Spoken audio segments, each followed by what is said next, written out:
도둑같이 우리니라는 제목으로 함께 말씀을 나누고자 합니다. 우리 좌우에 있는 분과 인사하겠습니다. 반갑습니다. 한 주일 동안 평안하셨습니까? 네. 오늘은 사도신경 시리즈를 계속 나가는 5번째 시간입니다. 그래서 오늘의 주제는 심판자의 하나님에 대한 믿음. 예수님께서 이 땅에 오셨고, 그리고 우리를 위해 십자가에 돌아 달려 죽으신 후에 3일 후에 부활하셔서 승천하셔서 다시 오실 것을 약속하셨어요. 언제? 아무도 모르죠. 그래서 신학적인 표현에 보면 already not yet이라고 하는, 이미 하나님의 나라는 시작됐지만 완전하게 회복이 되지 않았다, 완전하게 완성이 된 건 아니다. 언제 완성이 되냐면 예수님이 다시 재림하실 때 완성이 된다라고 말씀하고 있어요. 우리는 그 중간 시대를 살고 있습니다. 아직 예수님이 다시 오시지 않는 시대에 살고 있다면, 그럼 우리의 삶은 어떠한 삶을 살아야겠는가? 그 심판을 준비하는 삶을 살아야 된다라고 하는 거죠. 세상 사람들은 은퇴를 준비해요. 더 빨리 은퇴할 수 있을 만한 자금을 마련해서 내가 은퇴를 편하게 누려야지. 그래서 많은 돈을 축적하려고 노력합니다. 그러나 우리의 신앙의 삶은 무엇을 준비해야 되냐면, 예수님 다시 오실 재림의 예수님이 어떻게 나를 판단하실까?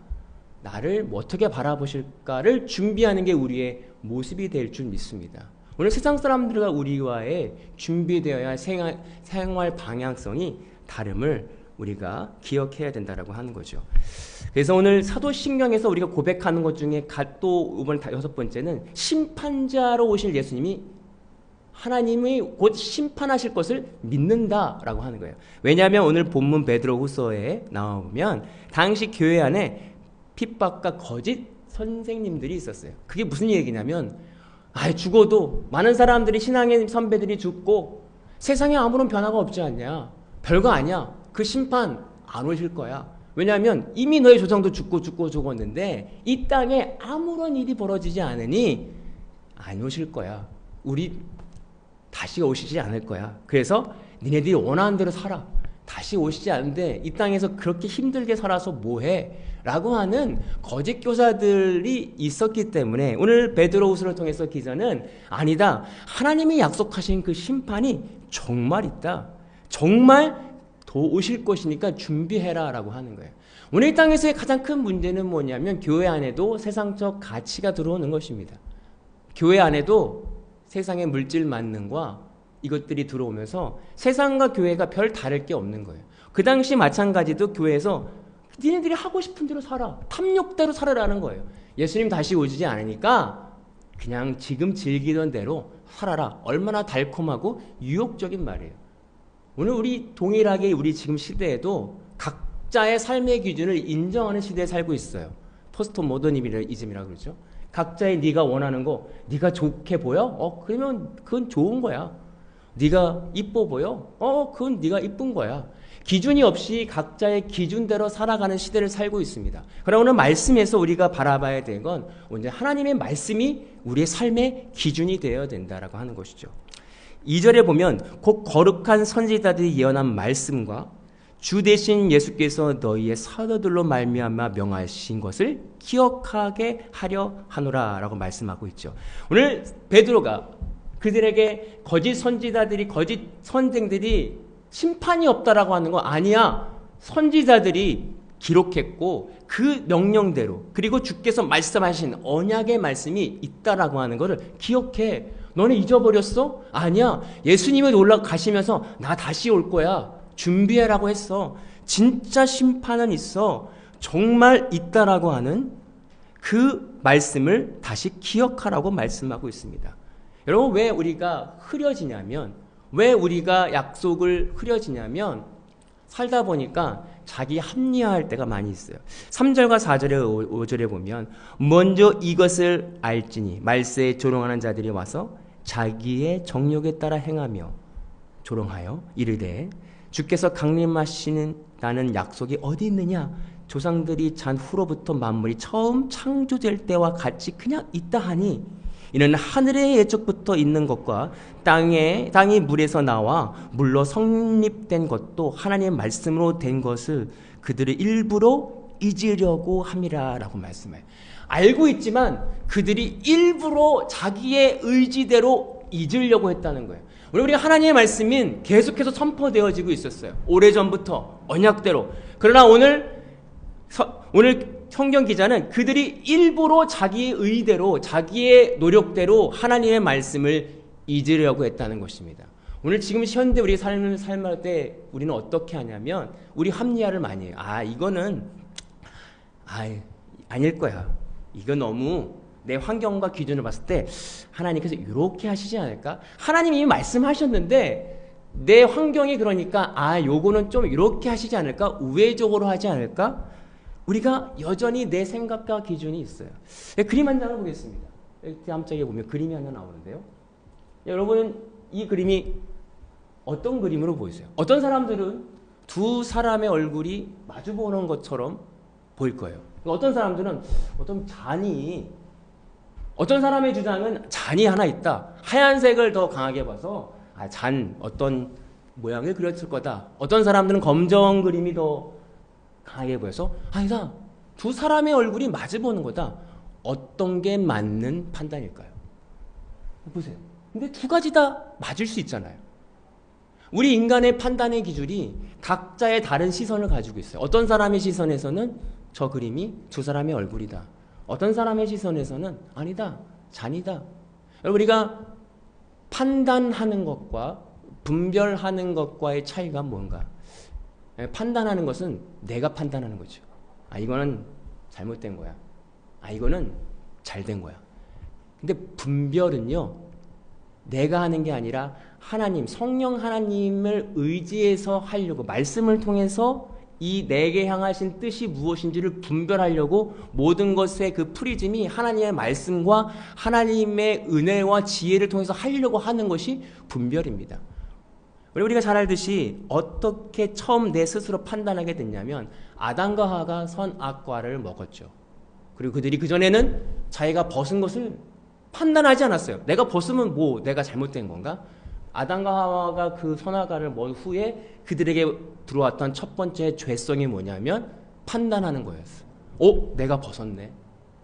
이건 창피한 거고, 이건 좀 안 좋은 거 아닐까? 나뭇잎으로 가렸어. 그리고 그 후로 많은 사람들이 자기의 각자의 생각과 이념을 통해서 판단하기 시작합니다. 저건 이쁜 거야. 저건 못생긴 거야. 각자가 돼. 어떤 사람은 저게 이쁘다고 하는데 어떤 사람은 저게 못생겼다고 해요. 그래서 옷을 보면 각자의 취향이 달라요. 근데 저 사람은 옷 잘 못 입었네. 근데 그 사람은 그 사람 기준에서 이쁜 옷이에요. 어떤 사람은 이쁘게 화장해도 저 사람은 화장이 왜 이래. 어떤 사람은 음식을 마시는데 어떤 맛집은 맛있다고 했는데 내가 가도 맛이 없어. 각자의 기준에서 판단하는 게 인간에 들어온 죄성이었다고 하는 거예요. 그러면 심판자로 오신 예수님을 우리가 준비하는 삶은 뭐냐면 오직 심판의 권한은 하나님에게 있잖아요. 그러나 우리는 여전히 내 기준과 판단으로 판단하고 있어요. 이것을 부인하는 것, 이것을 내려놓는 게 심판을 준비하는 것입니다. 우리가 어떻게 심판을 준비합니까? 여전히 내 속에서 오는 판단이 있잖아요. 이거 왜 이래? 짜증나. 이거 왜 이럴까? 내 삶 속에서 주어지는 여러 가지 이해되지 않는 내 기준을 향한 이해되지 않는 것들을 분별하기 시작해야 돼요. 하나님의 시선과 하나님의 관점에서 분별하는 거, 이것이 심판날에 예수님이 오실 때 예수님이 하나님의 심판을 준비하는 것이다 라고 하는 것이죠. 7절에 보면 이제 하늘과 땅은 그 동일한 말씀으로 불사르기 위하여 보호하신 바 되어 경건하지 아니한 사람들의 심판과 멸망의 날까지 보존하여 두신 것이라 라고 말씀하고 있죠. 하나님의 모든 이 세상이 하나님의 계획 안에 있습니다. 하나님 어떻게 저 나쁜 인간을 놔두십니까? 우리 기준으로 봤을 땐 당장 하나님이 저 사람을 죽여야 되는 게 맞는 것 같은데 하나님께서는 수많은 악행들이 우리 기준에 봤을 때 놔두고 계세요. 그런 말씀 속에서는 모든 것이 하나님의 계획 안에 있어. 그들 잠깐 보존하시는 거야. 그리고 심판날이 되면 하나님께서 다 처리하실 거야. 오늘 그 믿음이 우리 가운데 있길 소망합니다. 우리의 삶을 보는데 지금 단편의 삶 속에서 내가 힘들고 내가 어려워서 하나님 어디 계십니까? 라는 믿음이 부족해서 나올 수 있어요. 그러나 우리에게 주어진 성경의 세계관과 가치관은 이 우주 만물을 우리 이 세상을, 또 짧게는 나의 인생을 주관하시는 분이 하나님이라고 하는 사실이에요. 그렇다면 나는 지금 무엇을 바라봐야 될까? 내 인생에 왜 이런 억울한 일들이 있을까? 내 인생에 왜 이런 힘든 시간이 있을까를 생각하는 거예요. 하나님의 은혜를 통해서 분별하기 시작해야 돼요. 내 뜻과 내 기준과 내 판단 기준으로 판단하는 나의 인생이 아니라 억울하고 힘든 상황 가운데 하나님이 주신 또 말씀을 통해서 내 인생에 주어진 모든 고난들을 분별하는 것, 그것이 바로 하나님의 계획을 신뢰하는 것입니다. 9절에 보면 주의 약속은 어떠한 이들은 더디온다 생각하는 것과 같이 더디된 것이 아니라 오직 주께서는 너에게 대하여 오래 참으사 아무도 멸망하지 아니하고 다 회개하기를 이르기를 원하시느니라 라고 말씀하고 있죠. 네, 그렇습니다. 우리에겐 하나님 좀 빨리 해결해야죠. 우리의 기준에서는 너무 더디온다라고 하는데 오늘 성경 기자가 하나님의 때가 더디오는 것은 하나님이 오래 참으신 거예요. 마지막까지 회개하고 돌아오시기를 기다리시기 때문이다. 여러분, 우리에게 지금 내가 죄악을 범했으니까 근데 아무 일이 벌어지지 않아요. 하나님이 안 계신 게 아니라 하나님이 우리를 다시 돌아오기를 기다리신다라고 하는 거죠. 그리고 그 은혜를 소유해, 그 은혜를 깨닫는 역사가 있기를 소망합니다.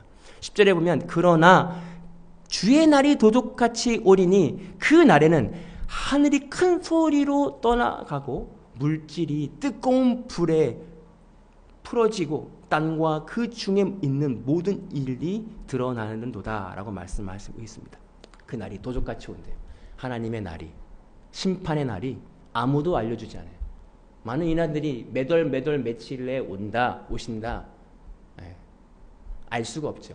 예수님도 모른다고 그랬어요. 오직 아버지만 아신다. 근데 도적같이 온다라고 말씀. 우리가 잘 알고 있는 10처녀의 비유 보면 5처녀는 기름을 준비해서 슬기롭다라고 말하겠어요. 우리가 어떻게 도둑같이 오는 하나님의 때를 준비하는가? 우린 기름을 준비해야 되거든요. 그 기름은 뭐냐면 살 수 있는 게 아니에요. 나가서 살아. 우리가 산다는 건 우리의 힘으로 어디 교회 가면 부흥회가 좋다니까 내가 따라가서 누구 어디 가면 내 삶 속에서 하나님을 1대1로 만나려고 하는 게 아니라 누구를 통해서 아니면 좋은 프로그램을 통해서 아니면 좋은 어떠한 유명한 데를 찾아가서 내가 하나님을 경험하려고 한다는 거예요. 근데 그거는 그때뿐인 거예요. 그리고 그때가 지나고 수련회가 끝나면 며칠 뒤면 다시 우리의 삶으로 돌아갑니다. 그러면 어떻게 우리의 삶이 변화되는가? 내 기름을 준비해야 되는 거예요. 내 기름은 나와 하나님과의 1대1 관계에서 나를 부인하고 고난 가운데 하나님 저는 할 수 없으면 도와주십시오라고 하는 그 삶의 굴곡에서 얻어지는 기름, 그 기름을 준비하는 믿음을 통해서 우리는 도적같이 오는 것을 준비하는 것입니다. 우리는 매일매일 삶 가운데 준비해야 돼요. 로마서 14장 5절에 보면 어떤 사람은 이 날이 저날보다 낮게 여기고 어떤 사람은 모든 날이 같게 여기니 각각 자기의 마음으로 정할지니라. 이게 무슨 이야기냐면 어떤 사람은 주일이에요. 주일은 거룩한 날. 그리고 주일이 아닌 날은 거룩하지 않은 날. 어떤 절기가 나타나면 6월절. 절기는 귀중한 날. 6월절이 아니면 그냥 오늘은 그런 날. 오늘 우리에게 매일매일이 어떤 사람은 좋은 날이고 어떤 사람은 그렇지 않은 날로 여기는데 오늘 로마서에서 사도 바울은 아니다. 매일매일이 같은 날이라는 거예요. 오늘 매일매일이 주일과 같이 거룩한 날이고요. 매일매일이 매 순간순간이 깨어있어서 하나님과 동행하는 날로 우리는 여겨야 되는데 우리는 그렇게 여기지 못할 때가 있거든요. 오늘은 일진이 좋았어. 오늘은 하나님의 은혜가 있었고 오늘은 뭔가 좀 일진이 좀 안 좋네. 우리 삶 속에서 어떤 관점으로 바라봐야 되냐. 매일매일이 똑같은 날은 때로는 고난이 옵니까? 고난에 와서 하나님이 이 고난을 통해 나에게 어떤 은혜를 주시려고 하는 걸까? 감사하다. 때로는 주님 주신 축복과 은혜로 뭔가 축복을 받았다면 감사하다. 하나님이 나에게 이런 축복을 주시 너무 기쁘고 감사하구나. 모든 날이 같은 날로 여기를 너의 마음을 확정해라. 오늘 우리에게 이 확정이 있기를 소망합니다. 이것이 심판을 준비하는 날이에요. 그래서 오늘도 내일도 매일매일이 같은 날이에요. 같이 은혜 받는 날이죠. 같은 하나님이 우리에게 향하신 뜻을 주시는 날이에요. 그렇기 때문에 우리는 그 기대함 가지고 오늘은 또 나에게 어떠한 은혜를 주실까? 때로는 고난으로, 때로는 축복으로, 때로는 만남의 축복으로, 때로는 어려움으로 내가 또 어려워지니까 하나님께 원망이 나오네. 이런 아직도 내가 하나님을 신뢰하지 못하는 감사합니다. 또 이걸 볼 수 있는 은혜를 허락하셨군요. 때로는 하나님께 축복을 주셔서 만나와 매출하기를 먹이시며 하나님이 나를 사랑하시는구나. 또 이렇게 만나와 매출을 먹이시구나.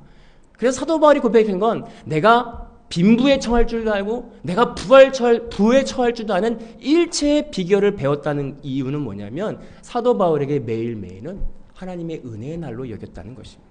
오늘 저 여러분들이 매일매일이 동일한 날로 여기길 소망합니다.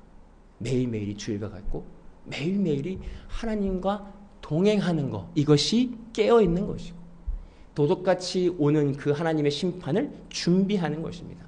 이 심판을 준비하는 것이 우리의 기쁨이 되길 소망합니다.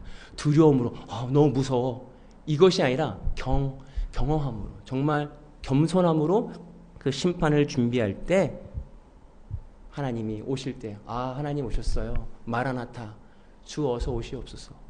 그 기쁨을 이 땅의 모든 것을 내려놓고 영원한 안식에 거하는 그때를 소망하면서 그것을 바라보며 나아가는 저와 여러분들이 되기를 소망합니다. 기도하겠습니다. 사랑의 하나님 감사합니다. 우리는 매일매일을 다른 날로 여길 때가 있습니다. 나에게 입맛에 맞으면 좋은 날, 나에게 입맛에 좋지 않으면 나쁜 날. 그러나 하나님께서 우리에게 주신 모든 날은 같은 날, 은혜로운 날, 귀중한 날, 우리에게 구원을 주시기 위한 날임을 우리가 깨닫게 하셔서 오늘도 우리에게 주신 그 말씀, 그것을 우리의 기준과 판단이 아니라 성령 하나님이 주신 능력을 통해서 분별하여 나에게 향한 뜻이 무엇인지를 깨달아 알아가는 우리 모두가 되기를 소망합니다. 감사드리며 예수님의 이름으로 기도하옵나이다. 아멘. 지금은 우리 주 예수 그리스도의 은혜와 아버지 하나님의 극진하신 사랑하심과 성령님의 감동 교통하시는 은혜가 오늘 말씀을 통해서 매일매일이 같은 날로 하나님께서 주시는 은혜의 날로 여기기로 결단하고 돌아가는 모든 성도들 머리 위에 이제로부터 영원토록 함께 하시기를 간절히 축원하옵나이다. 아멘. 감사합니다. 한 주일 동안 승리하시고 다음 주에 뵙길 소망합니다.